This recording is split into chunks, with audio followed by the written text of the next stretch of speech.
Hello everyone and welcome to Boundless Dentistry. In this video we'll talk about oral surgery instruments. The instruments that are commonly used in different oral surgery procedures such as extractions, alveoloplasty, removal of cyst, gingivectomy, gingivoplasty and many more. So we'll talk about the different instruments that are used in different oral surgery procedures. So let's get started.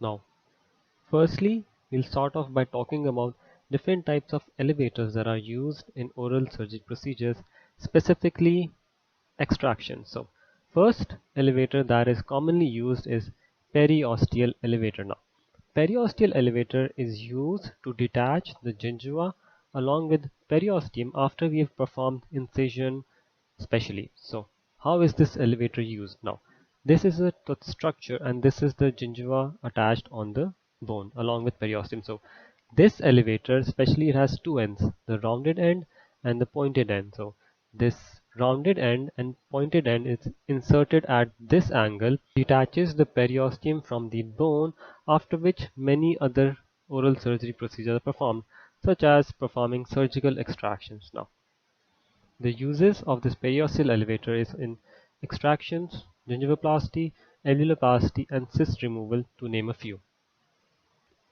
Now, the next elevator that is commonly used is straight elevator. Now, there are three parts of an elevator that is used in dentistry. Now, the first part is this, which is called as the working end.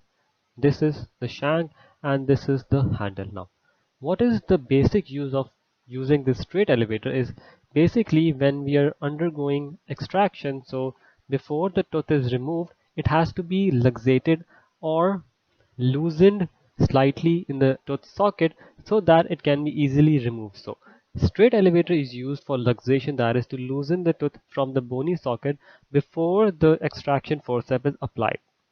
We've talked about the different parts of the elevator, and this elevator is commonly used in tooth and root extractions. The next type of elevator is cryo angular elevator. Now, as the name suggests, it has an angulated appearance at its working end.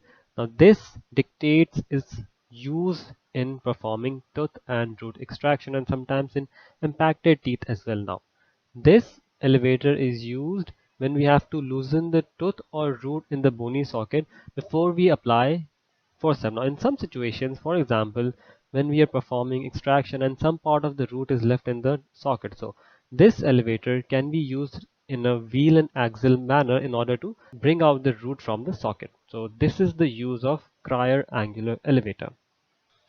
The next type of elevator that we have is Potts angular elevator.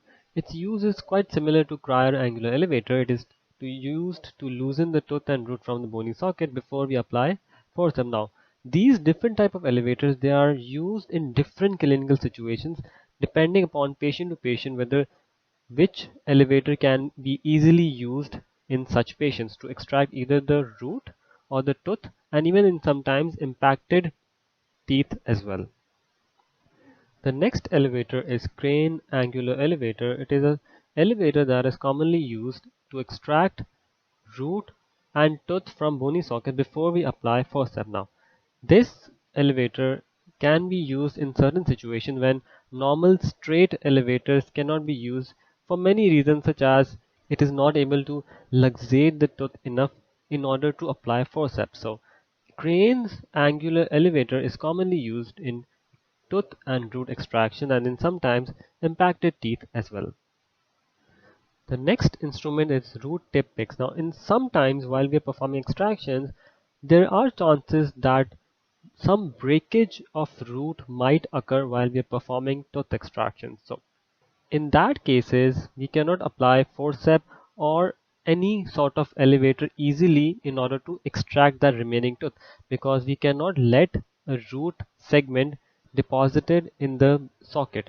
We have to extract this part of root out. For example, this is a socket and in this socket a part of root has broken down, so we have to extract this part of the root. So the most common instrument that is used is root tip picks. Now, this is an instrument that is used in order to loosen small part of the root from the bony socket so that it can be easily retrieved. And as the name suggests, it is used commonly to extract some segment of the root that has been remained in the bony socket. As you can see, this part of the instrument is engaged in this socket in order to retrieve this part of root out of the socket.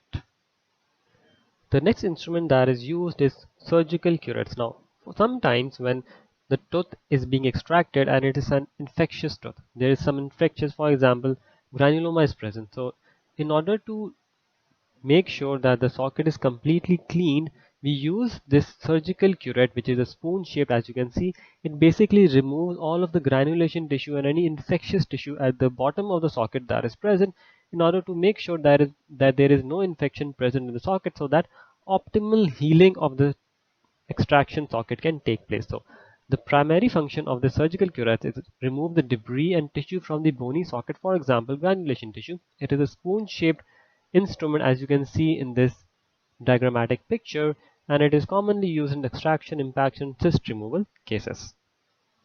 The next instrument that is used in oral surgery procedure is hemostat. Now, as you can see in this picture, it's a scissor-like instrument, but its use changes as there are many modifications to this instrument. So, hemostat is basically used.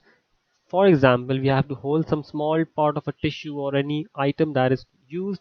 We can also use it to clamp blood vessel, and moreover, we can also use it to remove some small part of tooth and bone structures, as we can hold these structures with this part of the working end of this instrument.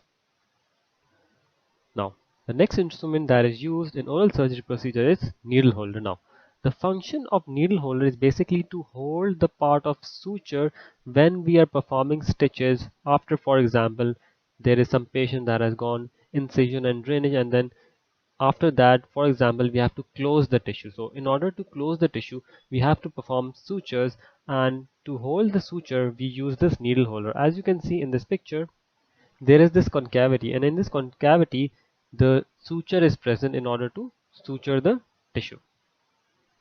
Now, this is the picture of a suture. Now, suture is basically used to close the incision site so that the tissues can be approximated as close as possible so that optimal healing can take place. Now, there are different types of suture that we are used in oral surgery procedure. For example, they are resorbable. Suture and they are non-resorbable sutures. So, after we have, for example, use non-resorbable sutures, they are commonly removed after 7 to 10 days. Now, sutures are performed using a needle holder. As you can see in this clinical picture, this is the needle holder and this is the suture. So it is used to close the incision site so that tissues can be approximated and optimal healing can take place. Now, there are some clinical scenarios, for example, when undergoing surgical extraction, incision and drainage, frenectomies, where we have to cut the tissue. For example, cut the gingiva part. So, in those cases, we have to use an instrument that is called as scalpel. Now, scalpel is used to cut the soft tissues, and as you can see, this is the scalpel blade, and this is the part where the blade is being held. So, there are different types of blades that are used in oral surgery. For example, there's 11 number blade. As you can see, this is the 11 number. This is the 12 number, which is commonly used in drainage of dental abscesses. The most commonly blade that is used in oral surgery procedure is blade number 15. Other blades that we have is, for example, as you can see, this is a metal blade which can be sterilized. And for example, in some cases, some surgeons prefer using disposable blade, as you can see in this case, and this blade can only be used once and it has to be disposed of. Now, what are the clinical scenarios in which case we have to use scalpel or extractions, particularly surgical extractions, impactions, biopsies, frenectomy, gingivoplasty, incision and drainage, and aviloplasty? So these are all the conditions in which case we have to use an scalpel. Now, at times while we have performed, for example, extraction, and that extraction seems to be traumatic, so in those cases there are chances that some part of bone that is left there is rough. Now, rough bone can hinder healing of the extraction socket. So in that cases, we have to remove the irregular part of the bone. So one of the instruments that is used to remove that irregular part of the bone around the extraction socket is called as Ronja. So Ronja is used to cut or contour the bone in a smooth shape so that optimal healing can take place, where we remove the sharp bony edges. Now, there are different clinical scenarios in which case we can use Ronja, that is to remove exostosis, that is irregular bony growth, alveoloplasty, and multiple extraction cases. As you can see, this is the handle part and this is the working end which grasps the bone and removes the irregular bone. The second and a bit more invasive instrument that is used to remove and contour the alveolar ridge or bone is called as bone chisel and mallet. Now this instrument is used in more invasive oral surgery procedures in order to remove and contour the alveolar ridge. Now this is the part which is pressed on the bone, and this hammer-like structure hits this part of the instrument in order to remove and contour the alveolar ridge. Now this instrument is commonly used in removal of torices and in some cases of alveoloplasty. The next instrument that is used to contour and smoothen the bone and little bit is called as bone filer. Now, as you can see in this picture, it's a rough area which is present over here. This area is pressed against the irregular part of the bone in order to smoothen it. For example, as you can see, this is an extraction socket, and while the extraction has been performed, some part of irregular bone is present over here. So this instrument does this motion away from the alveolar socket in order to smoothen this part of the bone. Now, this instrument is a bit less invasive and it is used when small part of the bone are irregular as compared to Ronja and bone chisel and mallet, which are used in procedures where there is larger part of the bone that is irregular. Now, bone filer is commonly used in alveoloplasty cases, multiple extraction, and tori removal. The next instrument is tissue scissor. Now, tissue scissor is commonly used, as you can see in this picture. It is used to cut or remove diseased tissue, and sometimes it can also be used to cut sutures. After you have performed suture, you have to cut the remaining part. So this tissue scissor can also be used for that purposes as well. Now, the common uses of tissue scissor include gingivectomy, gingivoplasty, frenectomies, and in sometimes multiple extraction cases as well. Towel clamps are used to secure surgical drapes, to secure plastic and rubber tubing and drapes in order to clear the surgical site so that the surgeon can perform his duties properly. Now, in order to perform a surgery efficiently and optimally, you have to make sure that the surgical area is clear of any tissues and other structures. So in those cases, we use different types of retractors. The first type of retractor is called as Austin tissue retractor. As you can see in this picture, it is a retractor that is used to retract the periosteum after we have performed an incision so that the periosteum has been retracted and we can efficiently work under the structure which is present under the periosteum, which is the bone. The next type of retractor is Sen tissue retractor. As you can see in this clinical picture, it is also used to reflect and retract periosteum from the bone after performing incision. Now, these are different types of retractors that are used in clinical situations, and their use varies from patient to patient, and also it varies from procedure to procedure. So it depends on the surgeon's preference which type of retractor he or she has to use. Now, a different type of retractor is called as Minnesota retractor, which is a tongue and cheek retractor. Now, this retractor is used to hold the tongue and cheek away from the surgical site, because we know that tongue tends to move towards the surgical site and the cheek as well. So in order to clear that area from the tongue and cheek, we use Minnesota tongue and cheek retractor. Now, the next type of retractor which is also used for tongue and cheek retractor is the Vaders Retractor. Now, this retractor is also used to hold the tongue and cheek away from the surgical site. This is the working end which is used to hold the tongue and cheek away from the surgical site. This is called as Vaders tongue and cheek retractor. Now, at times in extensive procedures and long procedures, we have to make sure that the mouth of the patient is open. So in those cases, we use different types of instrument, and the first is called as bite block. Now, bite block is basically used, as you can see in this diagram. This is the bite block, and it is used to hold the mouth open in extensive procedure, and sometimes in sedated patients because they are not able to keep their mouth open, and in disabled patient as well because sometimes explaining them instructions is difficult. So in those cases we can use bite block to keep their mouth open. Now the next and a bit more invasive instrument that is used to hold the mouth open is called as mouth gag. Now mouth gag is basically used to keep the mouth open in extensive procedures, sedated patient and disabled patient. As you can see, this is the picture of a mouth gag, and in diagram you can see that the mouth gag is engaged over here and here in the maxillary and mandibular teeth. As you can see, this part is engaged over here, and it helps to keep the mouth open in different oral surgery procedure and which are long and extensive procedures. So this is an instrument that is used to keep your mouth open.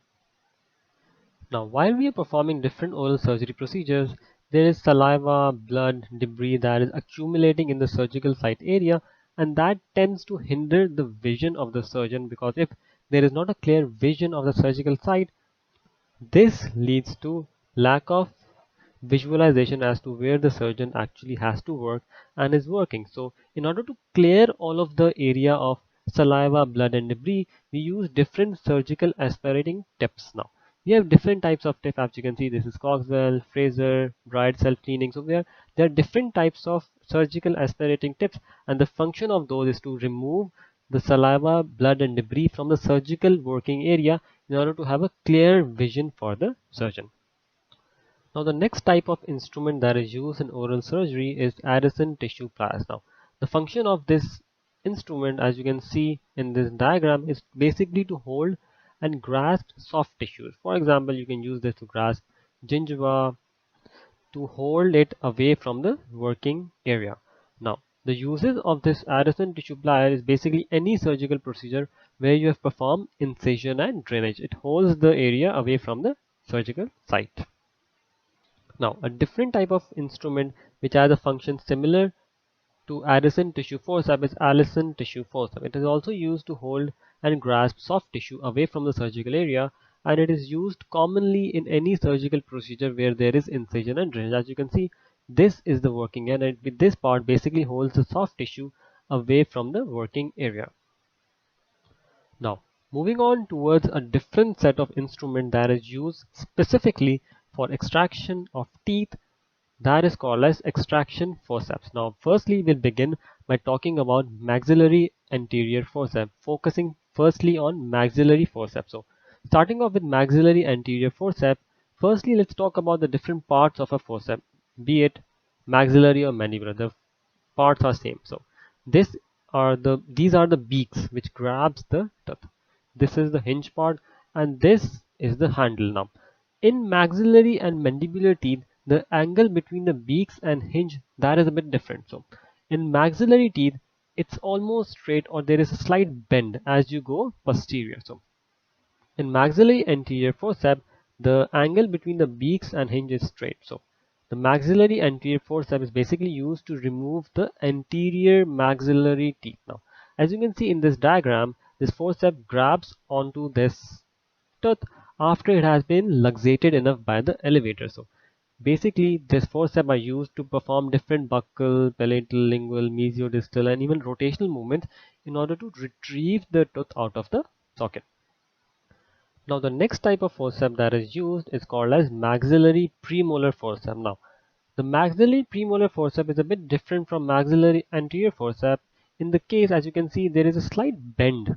Now this bend basically facilitates to reach the premolar position in the maxilla because it's a bit posterior. Anterior it's right in front, but in premolar it's a bit posterior. So it has a bit of a bend, as you can see here, in order to reach the premolar area more efficiently. Now the maxillary premolar forceps is designated to remove maxillary premolars out of the tooth socket after the premolar has been sufficiently luxated in the tooth socket. Now the next type of forceps is maxillary second and first molar forceps. Now there is a slight variation in the beaks as compared to premolar and anterior maxillary forceps. In this case you can see that this beak is pointed beak and this is rounded beak. Now as we all know that maxillary first and second molars, they have two buccal roots and one palatal root. Now in the buccal bifurcation area, this pointed beak engages between the furcation area, and this rounded beak holds on to the larger palatal root. So this part is inserted buccally on the tooth, and this part, rounded part, goes palatally. Now, this helps in engaging the tooth sufficiently in order to remove it out of the tooth socket. And also, as you can see, the angle is more towards the tooth, it more as compared to premolar, in order to reach the premolar site efficiently. Now the next forceps that we have is maxillary third molar forceps.